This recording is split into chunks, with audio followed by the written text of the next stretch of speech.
Hi, besties. It's Canella Dea. It's Mike Drop. Shouto. This is Nerd Out. I'm Ben. This is Ben. This is Jack. I'm Nim. Zach B. It's Mega Ran.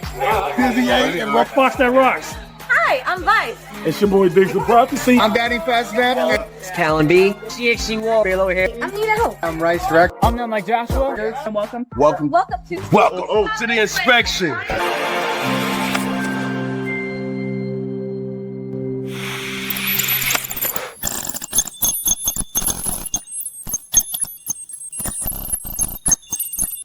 As I had said in a previous video, I had recently discovered that the TV show You is based off the book series.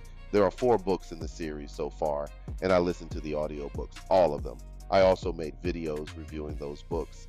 The links to those videos are in the description. With the books out of the way, I decided to give the TV show a shot. There were some things I liked and some things I didn't, but in this review, I'm only covering the first season since it becomes a completely different story after season 1. There will be some spoilers, so if you haven't watched at least season 1 of You, I would suggest doing so before watching this video. I tried. I really did. Before watching the show, I told myself I was not going to compare this to the book. I was going to judge the show when it's on merits, but with season 1, too many things were similar, but not exactly the same. I understand doing an adaptation of any kind is an uphill battle, and it's not like adaptations of other TV shows didn't do the exact same thing. So per usual, it's only fair that I go through the likes and dislikes of this season. First and foremost, I thought the cast was on point for the most part, with the exception of 2 characters, but I'll get to that later. Next, even though the first season isn't exactly like the book, I have to admit it was interesting seeing the story from different perspectives, not just Joe's. In my audiobook review, I said that Santino Fontana was my Joe, and he still is, but Penn Badgley was definitely excellent in the role. While I pictured Joe as handsome in the books, Penn give that perfect boy next door looks like you don't want to believe he's a stalker, but in the back of your mind he could be. Also, the way he plays Joe, I might be speculating, but I think he listened to the audiobooks too while preparing for this role. It's just there are times where he kind of sounds exactly like Santino did. Although it could just be his direction. You walk into the bookstore and you keep your hand on the door to make sure it doesn't slam. You smile, embarrassed to be a nice girl, and your nails are bare, and your V-neck sweater is beige, and it's impossible to know if you're wearing a bra, but I don't think that you are. Well, hello there. Who are you? Based on your vibe, student. Your blouse is loose. You're not here to be ogled, but those bracelets, they jangle.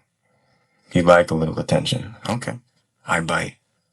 Next, this may sound weird and you might disagree, but I thought Beck was less slutty in the show. In the books, after a while, you thought Beck was clearly for the streets, and Joe was trying to force her into something she is not. Wouldn't be the last time he tries that either. But in the show, she just appears normal. That could be contributed to Elizabeth Lail portrayal as Beck.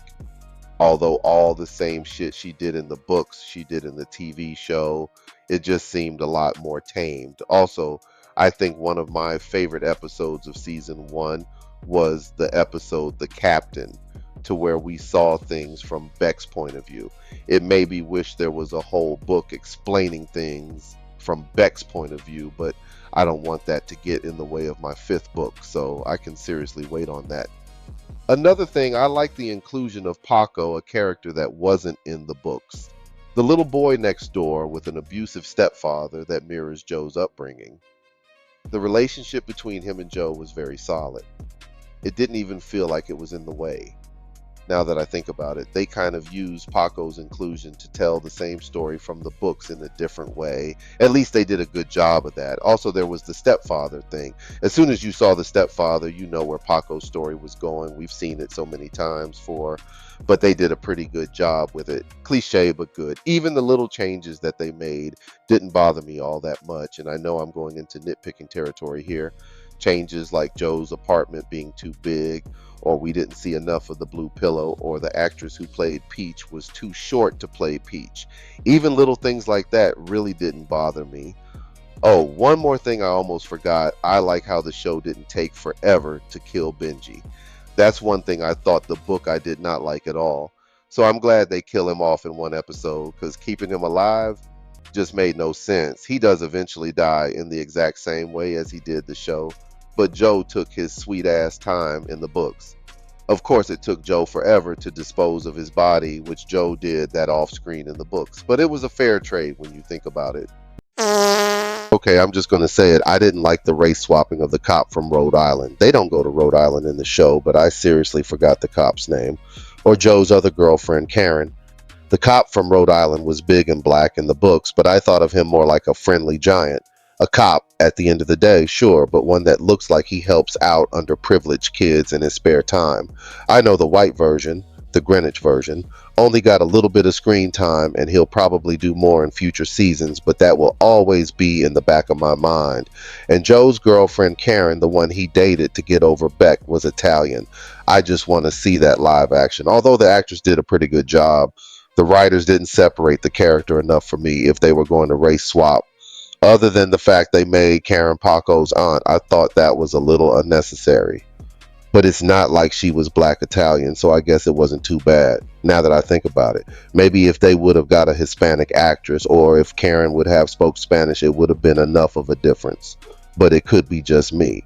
Next, I'm no expert when it comes to these types of things about movies and TV, but I think the show had a bit of a pacing issue in season 1. It just felt like they were trying to haul ass through the story at times, unless they were telling their own version of the story. Just really focused on hitting plot points from the books. I mean, once we got there, they pretty much did their own thing, and that's when it was interesting again. But getting from point A to point B just seemed like a bit of a rush job at times. I thought this was a pretty solid adaptation, but it was not better than the book. Even though I was more sympathetic towards Joe in the TV version, what's the exception of the whole Benji plot felt rushed, but I'll take it as a good thing. Also, I want to talk about the ending. I was going to put this in the likes, but I could put it here. Heavy spoilers. Although the book is better, I do love Beck spent her time in the cage. It was nothing wrong with her escape attempt in the books, but the TV show, it felt a little more normal, like that's how it would happen. I hope no one spoils this for me, but unlike the books, we did not see Beck die.